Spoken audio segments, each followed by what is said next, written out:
Hello students, today we will start chapter number 2।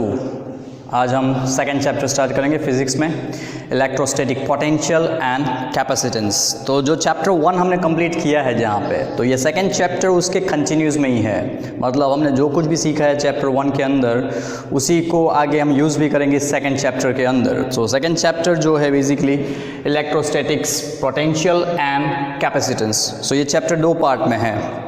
पहले हम particular सीखेंगे इलेक्ट्रोस्टैटिक पोटेंशियल। सो इलेक्ट्रोस्टैटिक्स मतलब particular जो है electric field due to a stationary charges, के जो भी विद्युत क्षेत्र है वो स्थिर विद्युत भार की वजह से, तो उसको हम इलेक्ट्रोस्टैटिक्स बोल रहे हैं। और जैसे हमने स्टार्ट किया था चैप्टर 1, तो उसमें हमने देखा था कि ये ब्रांच इलेक्ट्रोस्टैटिक्स की है, कि जब चार्ज रेस्ट पे होते हैं, स्थिर होते हैं विद्युत भार, तब के लिए है। सो इलेक्ट्रिक चार्ज रेस्ट पे है। क्लियर है?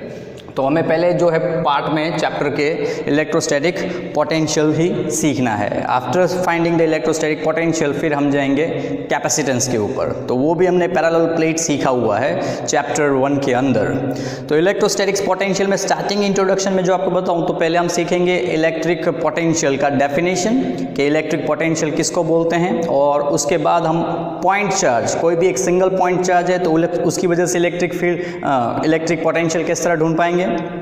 मल्टीपल चार्जेस, डाइपोल, ये सब जितना आपने चैप्टर 1 के अंदर किया है कि इलेक्ट्रिक फील्ड फाइंड आउट की है पॉइंट चार्ज की वजह से, मल्टीपल चार्जेस की वजह से, इलेक्ट्रिक डाइपोल की वजह से, तो सेम वे पर्टिकुलर अब हमें इलेक्ट्रिक पोटेंशियल ढूंढना होगा due to a point charge, multiple charges और डाइपोल की वजह से। तो वही सब चीज़ें हमें सीखनी है। और इसमें अब फ़ायदा क्या रहेगा कि अब हमें इलेक्ट्रिक फील्ड पता है कि भाई पॉइंट चार्ज की कितनी हो सकती है, मल्टीपल चार्जेस की वजह से कैसे फाइंड आउट कर सकते हैं, डाइपोल के इक्वेटर या एक्सिस के ऊपर कितना होता है। तो अब इलेक्ट्रिक फील्ड की मदद से हम इलेक्ट्रिक पोटेंशियल ढूंढना सीखेंगे। क्लियर है? तो इसमें हमें स्टार्ट जो करना है डेफिनेशन के लिए, तो सबसे पहले मैं आपको बता दूं कि इलेक्ट्रिक फोर्स, क्लियर है, electric force and electric field, मतलब विद्युत बल और विद्युत क्षेत्र, ये दोनों ही कंजर्वेटिव है। ये कंजर्वेटिव फोर्स है और ये कंजर्वेटिव फील्ड है। तो ऑब्वियस हमने पहले भी सीखा है ये कि ग्रेविटेशन के अंदर कि ग्रेविटेशनल फोर्स कंजर्वेटिव फोर्स है और ग्रेविटेशनल फील्ड कंजर्वेटिव फील्ड है। क्लियर? तो अगर हम रिमाइंड करें, याद करें, मतलब कि कंजर्वेटिव फोर्स और कंजर्वेटिव फील्ड, तो क्या होता है कि जब कोई फील्ड कंजर्वेटिव होती है और फोर्स कंजर्वेटिव होता है, तो जो वर्क डन किया जाता है, मतलब कार्य, क्लियर है, किसी पार्टिकल को एक जगह से दूसरी जगह ले जाने के लिए जो हमें कार्य करना पड़ता है, वो इंडिपेंडेंट ऑफ पाथ होता है। मतलब उस पथ पे आधार नहीं करता, इनिशियल पॉइंट और फाइनल पॉइंट का स्ट्रेट देखता है। तो मतलब आप किसी पार्टिकल को एक पॉइंट से उठा के दूसरे पॉइंट तक ले जाएंगे, क्लियर है, तो अगर उसका हर बार इनिशियल और फाइनल पोजीशन सेम है, तो वर्क डन सब में सेम ही मिलेगा, डिफरेंट नहीं होगा, क्योंकि वो कंजर्वेटिव फील्ड है और कंजर्वेटिव फोर्स है। तो इलेक्ट्रिक फोर्स भी कंजर्वेटिव फोर्स है, इलेक्ट्रिक फील्ड भी कंजर्वेटिव फील्ड है। कि मतलब अगर मैं चार्ज, विद्युत भार, इलेक्ट्रिक चार्ज को किसी एक पॉइंट से उठा के अदर पॉइंट पे लेके आता हूँ, उसके लिए मुझे वर्क करना पड़ेगा, तो ये वर्क डन जो है उस पाथ पे डिपेंड नहीं करेगा कि मैं किस पाथ से उसको लेके आया हूँ। क्लियर? वो उसका इनिशियल और फाइनल पॉइंट वही देखेगा। क्लियर है? सो मेक श्योर वापस आपको ये आइडिया रह जाए कि मतलब हाँ, कि इलेक्ट्रिक फील्ड और इलेक्ट्रिक फोर्स दोनों कंजर्वेटिव फोर्स और फील्ड है। क्लियर? तो अब हमें पता है कि यस, ये कंजर्वेटिव है, मतलब इंडिपेंडेंट ऑफ पाथ है। तो वर्क डन जैसा हमने 11th स्टैंडर्ड के अंदर सीखा है फाइंड आउट करना कंजर्वेटिव फील्ड और कंजर्वेटिव फोर्स के लिए, सेम यहाँ पे भी ऐसा ही है। क्लियर है? तो सबसे पहला मतलब मेरा जो है कि मैं इलेक्ट्रोस्टैटिक्स पोटेंशियल क्या होता है, बराबर है, उसको डिफाइन करूँ। कि मतलब वो पहले समझ में आया कि इलेक्ट्रिक पोटेंशियल, इलेक्ट्रोस्टैटिक पोटेंशियल जो है वो क्या होता है। तो सबसे पहले मैं आपको एक चीज़ क्लियर कर दूँ कि इलेक्ट्रोस्टैटिक पोटेंशियल की एब्सोल्यूट वैल्यू का कोई इंपॉर्टेंस नहीं होता। इलेक्ट्रोस्टैटिक पोटेंशियल मतलब पोटेंशियल जो होता है इलेक्ट्रिक, उसकी एब्सोल्यूट वैल्यू का कोई इंपॉर्टेंस नहीं है। पोटेंशियल डिफरेंस काम करेगा, मतलब किसी भी पॉइंट पे आपने पोटेंशियल जो ढूंढा है, बराबर, तो वो एब्सोल्यूट वैल्यू का कोई मतलब नहीं है। आप किसी भी पॉइंट पे इलेक्ट्रिक पोटेंशियल ज़ीरो कंसिडर कर सकते हैं, फिर वापस वहाँ से उठाएंगे, वर्क डन करना शुरू करेंगे तो वहाँ से वर्क डन कैलकुलेट होगा। क्लियर है? सो आपको 11th स्टैंडर्ड में ये सिखाया गया है ग्रेविटेशनल पोटेंशियल और ग्रेविटेशनल पोटेंशियल एनर्जी। तो ये सेम टू सेम वैसा ही है इलेक्ट्रिक पोटेंशियल और इलेक्ट्रिक पोटेंशियल एनर्जी। जहाँ से आप चार्ज उठाएंगे वहाँ से वर्क डन कैलकुलेट होना स्टार्ट होता है। सो जहाँ से हम उठाते हैं वहाँ पे हम पोटेंशियल ज़ीरो कंसिडर कर सकते हैं। तो एब्सोल्यूट वैल्यू का कोई मतलब नहीं है, पोटेंशियल डिफरेंस इंपॉर्टेंस रखता है। पोटेंशियल डिफरेंस, विद्युत स्थितिमान तफावत, वही इंपॉर्टेंस रखता है। क्लियर है? तो ये पॉइंट्स मैंने आपको क्लियर किए हैं। So make sure conservative field, conservative force के बारे में पता है। इलेक्ट्रिक पोटेंशियल में एब्सोल्यूट वैल्यू का कोई इंपॉर्टेंस नहीं है, पोटेंशियल डिफरेंस काम का होता है। फाइन। तो सबसे पहले जो डेफिनेशन है इसका इलेक्ट्रोस्टैटिक पोटेंशियल का, तो अगर हम याद करें कि ग्रेविटेशनल पोटेंशियल का डेफिनेशन क्या था, तो ग्रेविटेशनल पोटेंशियल का डेफिनेशन कुछ इस प्रकार से था, the negative of work done in bringing a unit mass from infinite distance to a given point in the gravitational field is defined as gravitational potential at that point. The negative of work done in bringing a unit mass object from infinite distance to a given point in the gravitational field is defined as gravitational potential at that point। मतलब कि अनंत अंतर से कोई भी एकम दर को हम लेके आएंगे, जिसके लिए ऋण कार्य करना पड़ेगा कि ऋण कार्य किया जाएगा अनंत अंतर से एकम दर को लाने के लिए गुरुत्वाकर्षण क्षेत्र के अंदर किसी भी निर्धारित बिंदु पे लाने के लिए जो ऋण कार्य होता है वो उस पॉइंट पे, उस बिंदु पे उसका गुरुत्वाकर्षण स्थितिमान कहलाता है। क्लियर है? So that I have explained you.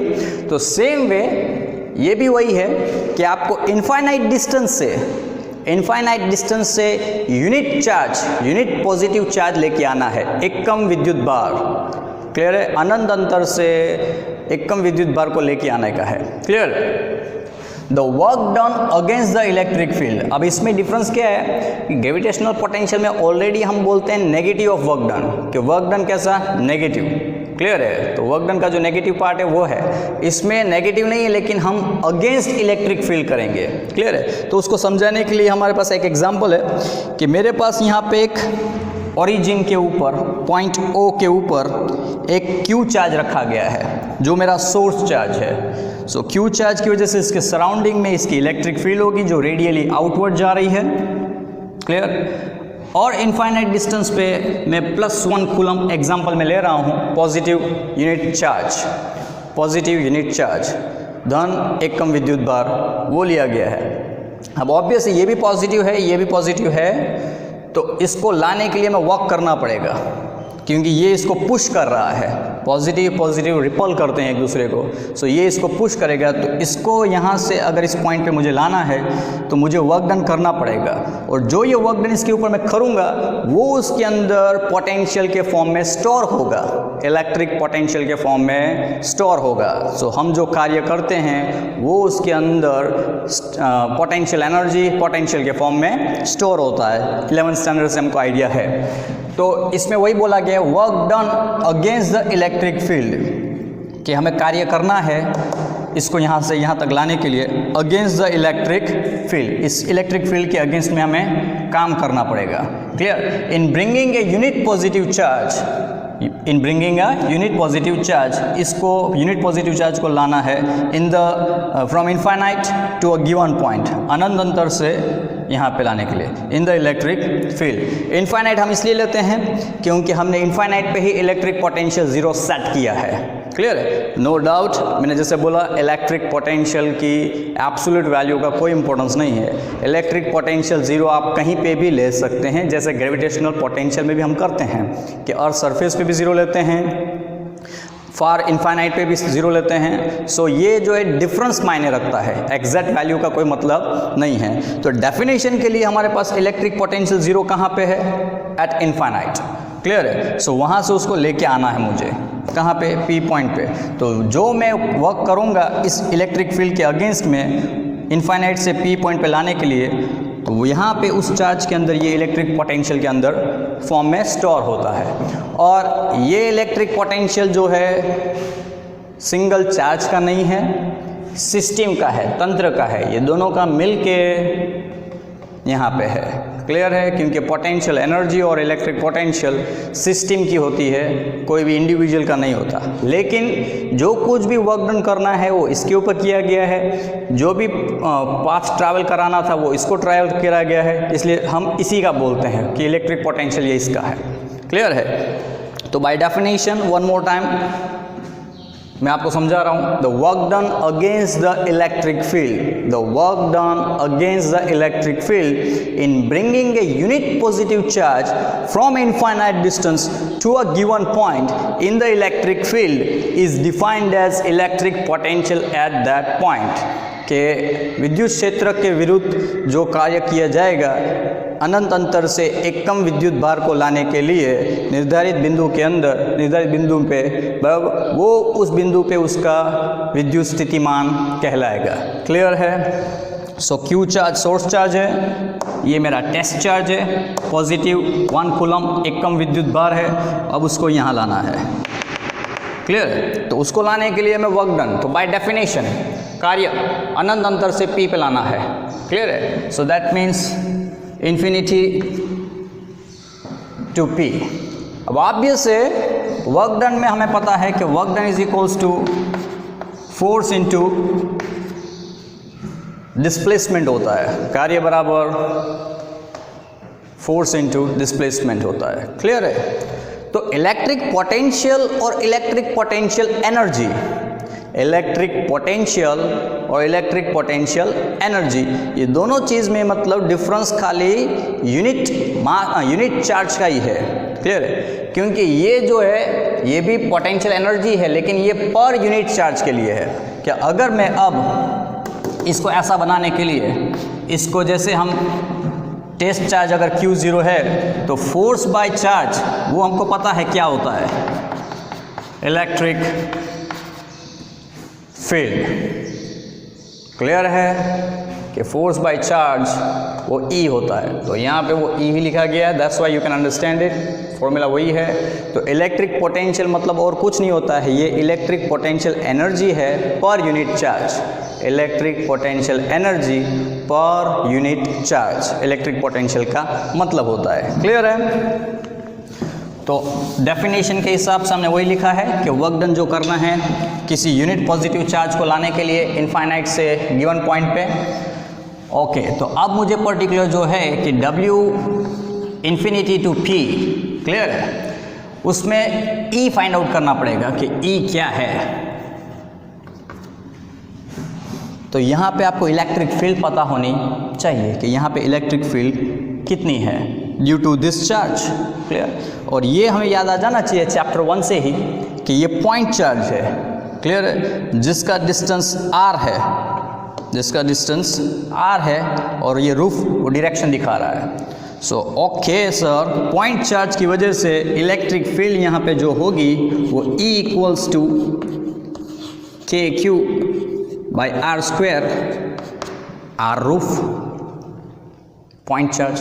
तो यहाँ पे इलेक्ट्रिक फील्ड मुझे पता है कि कितनी है, कि electric field at point P जो है वो KQ by r² into r roof this direction. Okay fine. तो माइनस साइन जो यहाँ पे दिख रहा है आपको वो अगेंस्ट द इलेक्ट्रिक फील्ड है, इलेक्ट्रिक फील्ड के अगेंस्ट हम काम करेंगे। तो मतलब इलेक्ट्रिक फील्ड का डायरेक्शन ये है, लेकिन जो हम वर्क डन करेंगे वो इस डायरेक्शन में, मतलब मेरा फोर्स, मेरा वर्क डन इस डायरेक्शन में, तो इसके ऑपोजिट में है, that's why it is minus. Clear? Fine. So E की वैल्यू पुट अप करेंगे, that is KQ by r² r roof dot dr roof. Clear है? डिस्प्लेसमेंट तो इनफाइनाइट से P तक लाना है हमें। क्लियर है? तो ये वर्क डन कैसा होना चाहिए, स्मॉल अमाउंट में वर्क डन करना है हमें, छोटा छोटा डिस्प्लेसमेंट dr जितना करवाते हुए हम लेके आएंगे, क्योंकि कंटिन्यूस लेके आएंगे तो इसमें नियम है, कंडीशन है कि वर्क डन जब भी किया जाए बराबर तो उसके अंदर फोर्स कांस्टेंट रहना चाहिए, चार्ज पार्टिकल को लाना है विदाउट एक्सेलरेशन, प्रवेग उत्पन्न किए बिना अचड़ वेग से लेके आना है। तो ये चीज़ हमें ध्यान रहे कि प्रवेग उत्पन्न ना हो। क्लियर है? तो फोर्स अचर तभी रह सकता है अगर एक्सेलरेशन 0 है, प्रवेग 0 है, तो ही बल अचर रहेगा, फोर्स कांस्टेंट रहेगा। क्लियर है? तो वो कांस्टेंट रखना है, एक्सेलरेशन 0 रहना चाहिए। क्लियर? तो छोटे डिस्प्लेसमेंट के लिए फोर्स को कांस्टेंट ट्रीट किया जाता है, इसलिए डिस्प्लेसमेंट dr जितना। क्लियर है? एंड देन आफ्टर उसको इंटीग्रेट करने के लिए हमने रखा ही है पूरे वर्क डन के लिए इनफाइनाइट टू p के लिए। सो हमारे पास अब जो है k q कांस्टेंट है, सो आउटसाइड इंटीग्रेट करना है infinite to p 1 by r square, r dot r becomes 1, i dot i, j dot j, k dot k becomes 1। So that means ये यूनिट फैक्टर्स हैं, so r dot r becomes 1। Clear? dr। So अब हमारे पास जो है work done from infinite to p minus K Q 1 by R square का integration minus 1 by R होता है। 1 बाई आर स्क्वेयर का इंटीग्रेशन माइनस 1 बाई आर होता है, ये हमें पता होना चाहिए। इवन दो अगर पता नहीं है तो करना ऐसा है कि 1 बाई आर स्क्वेयर जो है उसको आप ऐसा लिखो, minus R raise to minus 2 by D R. अब ऑब्वियस है हमारे पास फॉर्मूला है इंटीग्रेशन का कि x raise to n dx का इंटीग्रेशन क्या होगा, x raise to n plus 1 divide by n plus 1। Fine, तो ये इंटीग्रेशन फॉर्म है, तो ये मेरे पास उसी फॉर्म में है। r रेस टू माइनस 2 है, तो r raise to minus 2 plus 1 divide by minus 2 plus 1, तो इसका इंटीग्रेशन होगा ऐसा, r raise to minus 2 plus 1 minus 2 plus 1, so r raise to minus 1 divide by minus 1। Fine, so इसको हम ऐसा लिखेंगे माइनस 1 बाई r नीचे आ जाएगा and minus 1 by r। So 1 by R square का इंटीग्रेशन, 1 बाई आर स्क्वायर का integration minus 1 by r।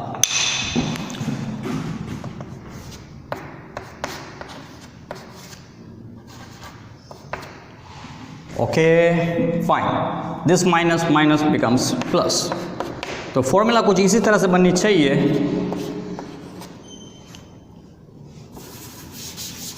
W infinite to P, ये के क्यू बाय आर, ये वर्क डन है जो हमें करना पड़ेगा वो यूनिट चार्ज पार्टिकल को इनफाइनाइट डिस्टेंस से गिवन पॉइंट पे लाने के लिए। क्लियर है? K Q by are. अब ये वर्क डन जो है उसके अंदर पोटेंशियल के फॉर्म में स्टोर होता है, तो इसको हम वी इन्फिनिटी टी के क्यू बाय आर लिख सकते हैं, या फिर आप कह सकते हैं वी पी के Q by are.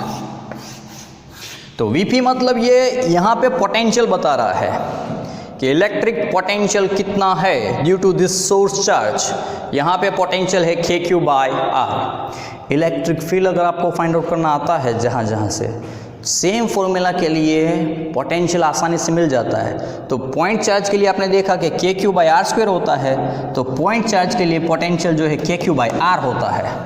It falls over by 1 by r, ये 1 बाय आर स्क्वायर है, ये 1 बाय आर है। And according to NCERT you have Q upon 4 pi epsilon 0 R। Clear? So that you got it, k Q by r, that is k मतलब 1 upon 4 pi epsilon 0 q are.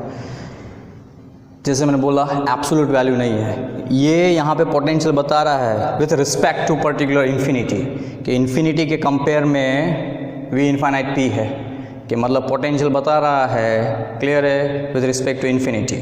Fine, so absolute value का कोई मतलब नहीं। अब अगर यहाँ से आप उठाना शुरू करेंगे वापस और सर्टेन किसी और पॉइंट पे लेके आएंगे, so you have to calculate 0 over there, फिर वापस वहाँ से जैसे आपने उठाया वर्क डन कैलकुलेट करना शुरू करना पड़ेगा, और यहाँ से यहाँ लाने के लिए जो वर्क डन करना पड़ेगा वो उसके अंदर पोटेंशियल के फॉर्म में स्टोर होगा। सो ये फॉर्मूला से अब हमें पता चल जाता है कि अगर कोई और पॉइंट भी है P डैश जो डिस्टेंस R डैश पे आया हुआ है, कि ये डिस्टेंस R डैश का है और पॉइंट P डैश है, तो मुझे वापस वही कंपेयर करना है इनफाइनाइट से P डैश पे लाने के लिए पोटेंशियल जो है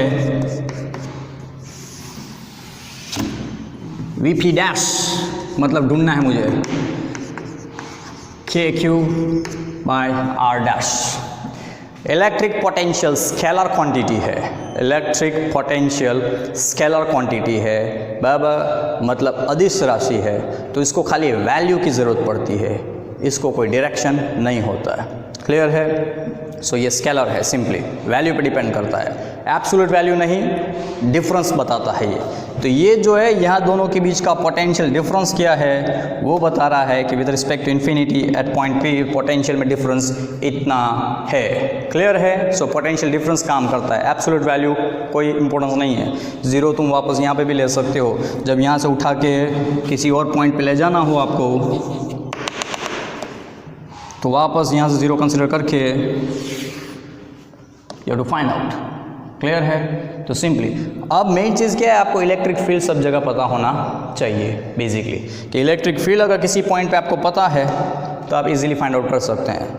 सो इसका यूनिट जो है इलेक्ट्रिक पोटेंशियल का बराबर एकम, तो ये मैंने जैसे बोला ये और कुछ नहीं है, एनर्जी पर यूनिट चार्ज है, एनर्जी पर यूनिट चार्ज मतलब ऊर्जा एक कम विद्युत भार के लिए बराबर है।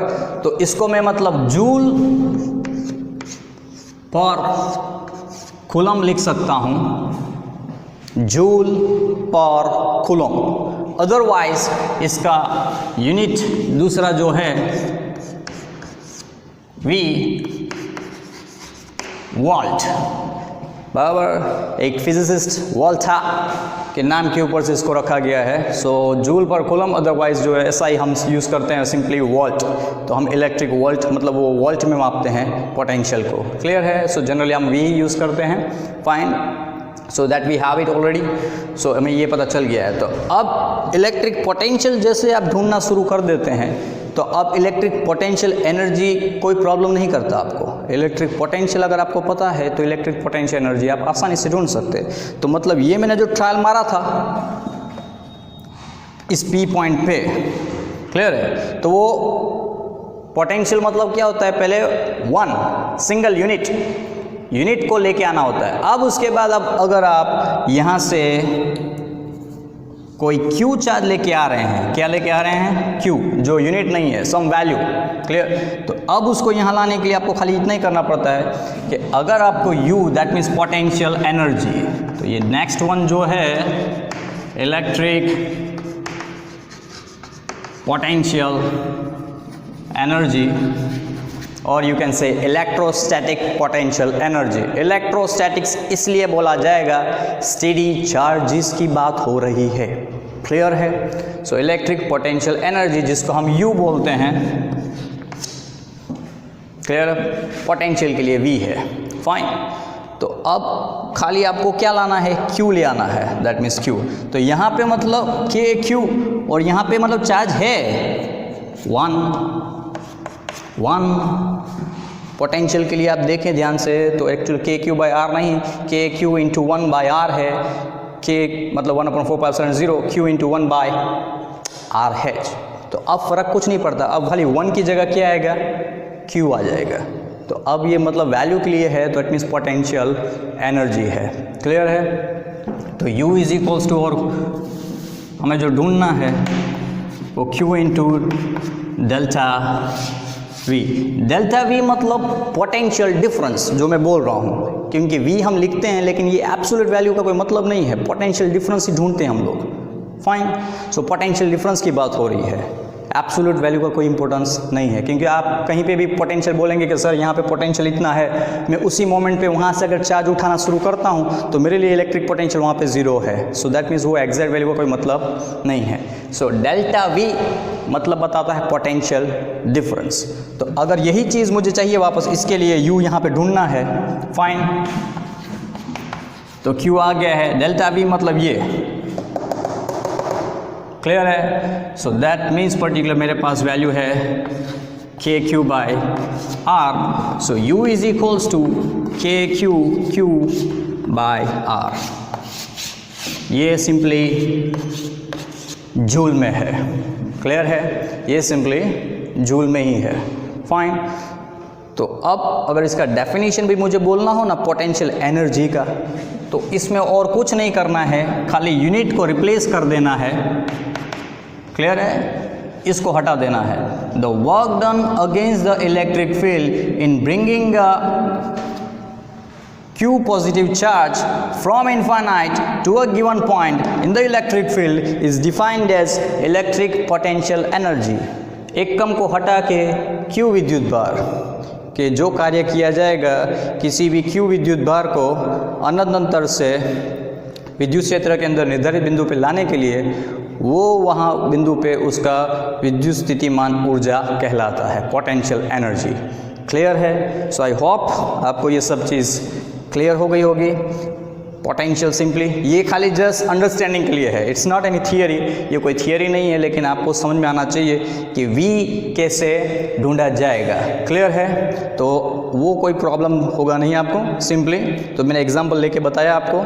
फिर भी अगर आपके पास कोई भी क्वेश्चंस हैं starting with this chapter, clear, तो you can still ask me. Clear? और चैप्टर 1 वो फुल्ली रिवाइज होना चाहिए आपका। आपको इलेक्ट्रिक फील्ड की फॉर्मूला पता होनी चाहिए कि electric field due two point charge, किसी भी एकम कोई भी बिंदुवत विद्युत भार है उसके लिए इलेक्ट्रिक फील्ड कितनी होगी, पॉइंट चार्ज के लिए। मल्टीपल चार्जेस, बहुत सारे विद्युत भार हैं, तब भी इलेक्ट्रिक फील्ड कैसे ढूंढी जा सकती है।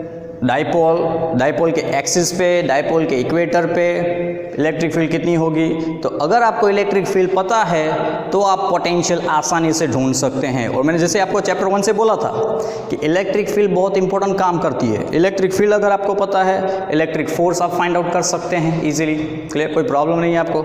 अब इलेक्ट्रिक पोटेंशियल भी आप ढूंढ सकते हैं, कोई प्रॉब्लम नहीं, क्योंकि you need E to find the V find out करने के लिए आपको E की ज़रूरत है। सो आपको पहला चैप्टर जो है फुल्ली रिवाइज्ड होना चाहिए कि इलेक्ट्रिक फील्ड किस तरह से ढूंढी जाती है। Still if you have any question, अगर आपको चैप्टर 1 में अभी भी कोई समस्या है, कोई प्रॉब्लम है, कोई क्वेरी है, तो आप still you can ask me questions through a phone calls और थ्रू यू कैन व्हाट्सअप आप मेरे को भेज सकते हैं। Clear to you? इसको अच्छी तरह से देखिए, चैप्टर 1 को एक बार वापस रिवाइज कीजिए, then after go through it. Clear? Thank you very much.